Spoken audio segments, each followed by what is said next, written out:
this module, let's talk about data leakage. The question is, what is data leakage? Well, here's a simple definition. The unauthorized transfer of information to the outside world. Pretty simple. We're talking about when information leaves either your possession or the organization's possession and goes to the outside world when it shouldn't. Are we talking about, a spy or a double agent who's working for one of those 3-letter government agencies who's trying to pass secrets back and forth? Well, technically, yes, but that's not the only type of data leakage out there. That is an extreme example. We want to scale that back quite a bit and talk about, a much more common type of data leakage.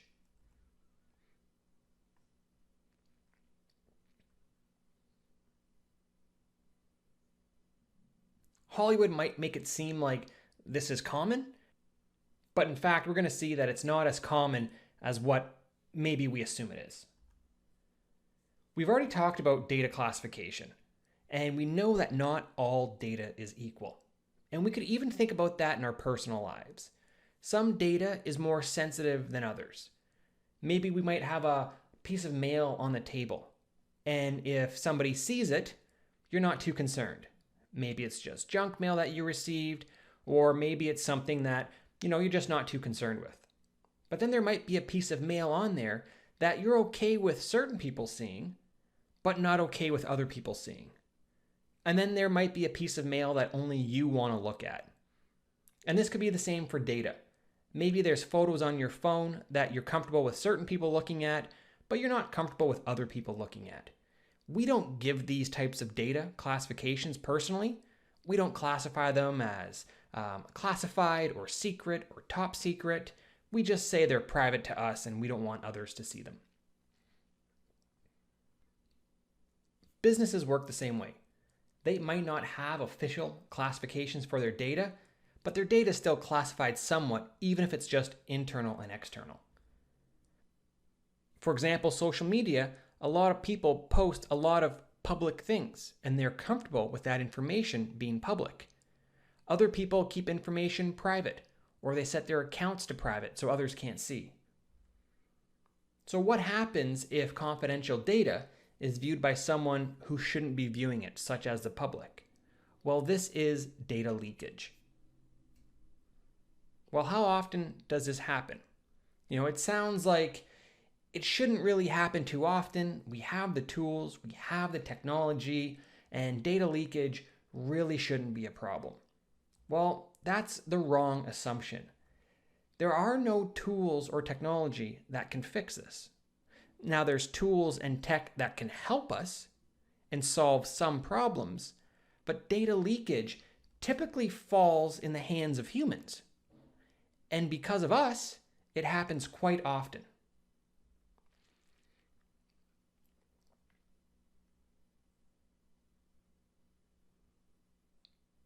Well, maybe it happens often, but certainly doesn't happen to me. Those are some famous last words. Here's another question for you. Do you control your own data? And I want you to really think about that. The data that you have, the contacts on your phone, the photos on your phone, the files on your computer, attachments in your email, do you own that data? Probably some of it, but not all of it. That's because we rely on other companies to house and hold our data. I'm sure the majority of you don't have your own email server in your basement. You rely on popular email services to house your email and to hold all of your emails and attachments and everything else. Same with our online drives and storage. Same with our photos that are being backed up to the cloud. While we took those photos, the data security is being relied on by another company. And unfortunately, we can't be certain that those companies are protecting the data as well as we want them to be. Now, this isn't a scare tactic, and I'm not trying to tell you to not use these other services. For the most part, these other providers are very, very secure, especially the more popular ones. So the concern isn't too much with them, and a lot of that is automated, so machines are very, very good. But it's when you involve other humans that data leakage becomes a little bit of a problem. Well, I don't have to worry about that. I don't have sensitive information. I hear this a lot. People will say, I have nothing sensitive to leak out. Go ahead, search my phone, look at whatever you want. I don't have anything private in there. And you might not have anything private that belongs to you, but do you have someone else's data that might be private? Did someone tell you something in secret they don't want leaked out? Did they email you something that they don't want public, they want only you to see? We're not just talking about making sure that your data doesn't leak out, but we're making sure that no data leaks out. Data leakage isn't just about us as individuals. It's about everyone. We don't want any data to leak out. Oh, well, in that case, that seems pretty difficult. Yes, it is. Data leakage is a problem, and it is a concern for all of us because we all rely on other people to have our data, and other people that we communicate with rely on us to protect the data that they either told us or sent us. Data leakage is a real concern, and we'll continue to talk about it.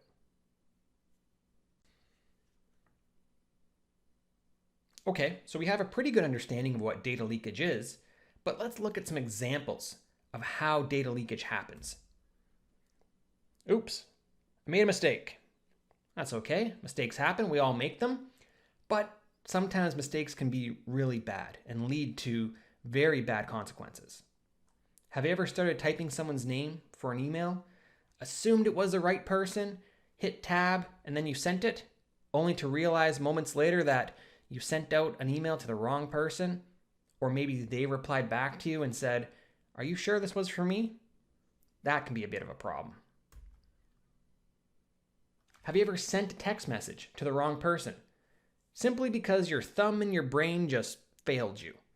You meant to tap on one contact, you tapped on the other, you weren't really paying attention, you sent a message, and it was not a message that you wanted that person to see. Have you ever maybe said something out loud when you meant to say it in your head? Maybe you got too comfortable in a situation and you said something where maybe you should have kept that to yourself. If you've done any of those, then you've leaked out data. Data leakage comes in all forms, not just with technology. But that was an accident. You can't count that. I didn't mean that. I didn't mean to leak out data. I made a mistake. Let's review the definition again. The unauthorized transfer of information to the outside world. Now, that does not say the intentional unauthorized transfer of information. We're just talking about any unauthorized transfer of information. Accidents fall within the original definition.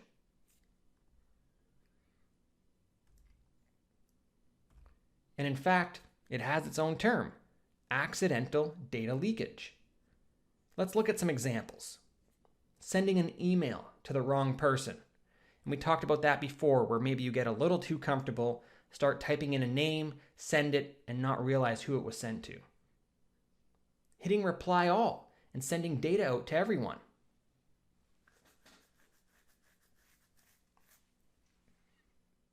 For anyone who's worked in the corporate world, you know this all too well. Someone sends out an email to all employees, and then someone replies all, and it starts filling up your inbox with things that maybe you just don't care about. I have a really good example of this. Someone who worked in HR sent out an email to all employees, asking them to reply back with their updated information. Sure enough, one of the employees hit reply all and sent out some sensitive information about themselves to everyone in the company. What about talking about sensitive data on the phone in a public setting? Maybe it's too loud in the cafeteria, so you have to speak louder and someone can overhear you. Or there's always that awkward moment of maybe you're in a loud setting, you're talking to a friend about a sensitive topic, and then the music stops. and now you just blurted out something loud for everyone to hear, and that wasn't the intention.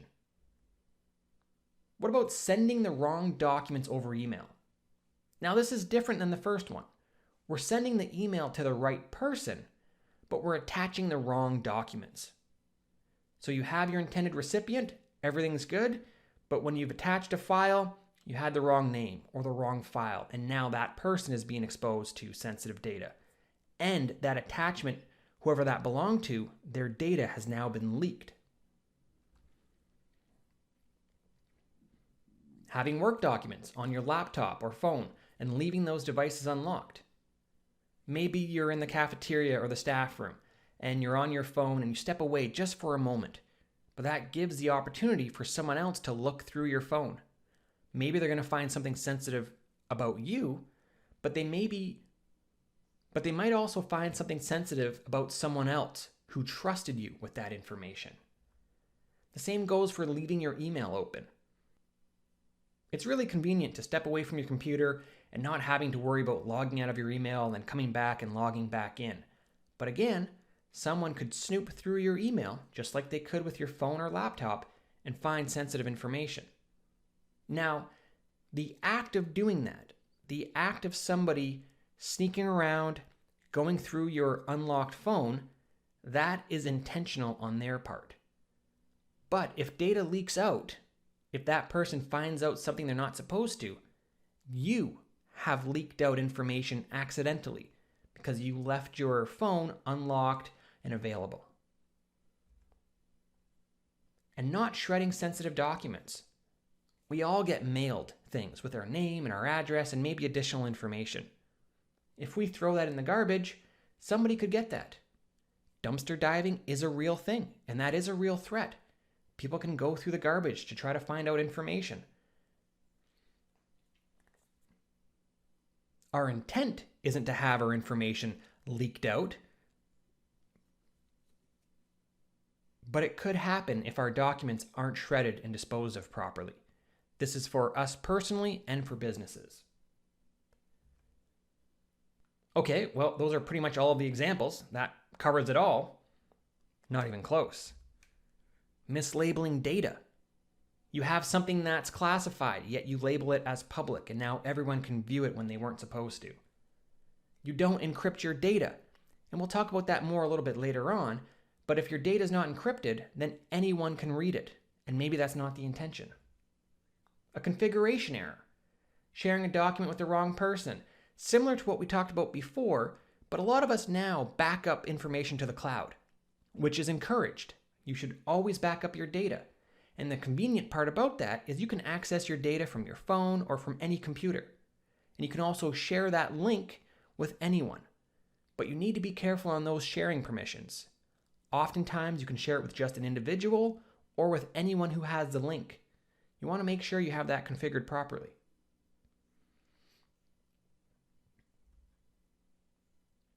Sharing passwords is definitely not encouraged, and you should never share a password. What can happen is you're sharing a password with someone who isn't authorized to view the data that you have access to. Sharing passwords can lead to data leakage that is very hard to track down. Something we might do in our personal life, making a post public instead of private. Maybe we want to send a direct message to somebody and yet we send it out to the whole world. Or maybe we want to post a photo privately and we make it public instead. Telling someone something you thought they knew, but they didn't know. And now, of course, you got to go apologize to somebody because you spoiled the secret. This can be a real problem. And maybe you've been in that situation before. You're talking to someone and you assume they have the same authorization that you do. You assume they're in the same circle of trust and you tell them and it's news to them, or they weren't supposed to know that. So you have to be very careful about who you share information with. The list goes on and on and on. There are a lot of ways to accidentally leak data out.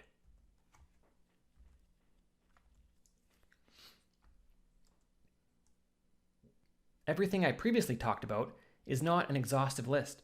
There are more ways than we could imagine to accidentally leak out data. That's why it's by far the most common type of data leakage is accidental leakage. So we want to be very careful about that. The other type is intentional data leakage. And again, despite what Hollywood tells us, this is pretty rare, but it does happen. When we're talking about intentional data leakage, we're talking about the disgruntled employee who wants to send information to a competitor or to someone else. We're talking about someone who intends to cause harm. They want to spill secrets. They want to send data out to eyes that shouldn't be viewing it. It does happen, and I don't want to downplay it, but it doesn't happen as often as accidental data leakage. One area I get asked a lot about is social media and how these big companies may leak our data. And the question I get asked is, what about social media companies who sell our data to advertisers? Well, yes, your data is technically being leaked out, and it's being done so intentionally, but this is what you agreed to. When you sign up for an account and it asks you to click yes and to check that you agree, and so what you do is you scroll down to the very, very bottom, you hit yes, I accept, and then you sign up for an account. What you just skipped over is the terms of service. And in that terms of service, they will state whether they will sell your data to advertisers or third parties.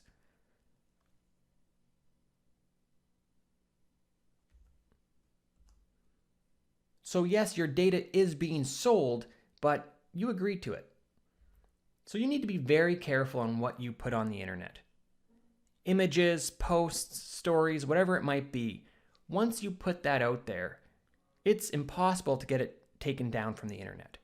So you want to be certain that something that you post publicly or post to social media is something that you're okay with multiple people seeing, because it could get leaked out. Remember, your data is often not in your hands. Accidental data leakage happens simply because accidents and mistakes happen. We can't expect humans to not make mistakes. And it could happen from an employee at another company who has access to your data. It might be somebody in HR who sends an email to the right person, but they attach your data to it. It's a mistake, but it might happen. So we want to be very careful about what's out there. Limit the sensitive data that you put on the internet, and don't be afraid to ask questions. I've done it myself. I've emailed companies before I signed up and created an account, and I've asked them, how do you store my data, and do you store it securely? And I've always gotten a reply back. They tell me either how they store it and how they encrypt it, or I've gotten emails back that say, we do not store your data securely. It is just stored in a database, and that concerns me. So I want to make sure that my data is being taken care of. What else can you do? You don't want your data leaked. No one does. Well, honestly, not much. And it's not the answer you want to hear, but a lot of times we don't control the data that we put online. So you need to be careful. And we're going to talk about this next when we talk about preventing data leakage. But the big takeaway is we want to be very careful, not just about our data, but about the data people give us. In the next section, we're going to talk about how we can try to prevent data leakage.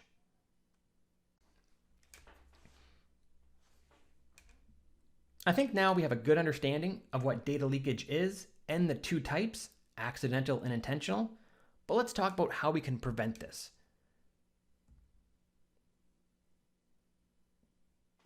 As I mentioned, I can't really tell you how to prevent your data from being leaked if another company has your data. I wish everyone would take a security awareness training and they can learn about data leakage, but unfortunately not everyone does, and not everyone is very careful or as careful as they should be with your data. However, I can tell you how to protect the data you have, whether that data belongs to you or whether someone else gave it to you. First things first, go slow. I can't stress that enough. Take your time when you're dealing with sensitive documents. It doesn't matter if those documents belong to you or belong to someone else. Take your time. Double check that it's being sent to the right person with the right attachments. Verify the classification of the documents and that the receiver has the authorization to view what you're sending. You don't want to make any mistakes, not when it comes to your data, and certainly not when it comes to data that you're responsible for. You can also encrypt and protect. And I mentioned encryption already. A lot of the new phones now come encrypted by default, which is really good. And that means as long as your phone's password protected, if you lose it, someone can't plug it into their computer and view the contents of it. You can do the same thing with your laptop. No matter what operating system you're running, you can encrypt your data. And it's something that you should look at.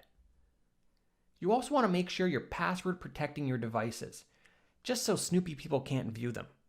Or if you forget your phone in the break room or you lose it, you want to make sure that someone can't simply just swipe to unlock it and view all your sensitive material. Having a password on it might seem like an inconvenience. It only adds an extra half second to unlock it. It's not a problem, and the pros outweigh the cons. Every device you have should be password protected. You should also have your computer screen turn off automatically and lock out after a certain time. Some of you may work in a cubicle or an open environment where everyone can sort of see your computer screen. You want to make sure that if you do step away to get a glass of water or to go talk to a friend, that your screen in your computer is locked. Again, we don't want anyone snooping and going through our stuff. Don't yell your credit card number over the phone when you're in public. I have all capitals to simulate yelling. I've seen this before. Someone is in a cafeteria in a mall and it's very loud, so they need to talk loud. And they're yelling their credit card number. And then the person on the other end asks them for their expiry date. So they yell the month and they yell the year. And then, of course, they're going to ask for the 3-digit code on the back, so they yell that out too. Well, now you just leaked out your whole credit card information. You want to be very careful about what you say in a public setting and the volume that you say it at. If it's a sensitive conversation that you're having, you should be doing so somewhere private. Overall, you just need to be safe. And again, not just with your data, but the data you have of others. We all need to be more careful. And if we're all careful and we all take the right steps and we go slow and we do everything we can to ensure we're not making mistakes, then there will be fewer accidental data leakage for everyone. Proper security is like a chain, and every link needs to be secure. You don't want to be the one to break that chain and to break the trust. You're holding sensitive data not just about yourself, but often about other people. And you don't want to be the one to leak that to the world.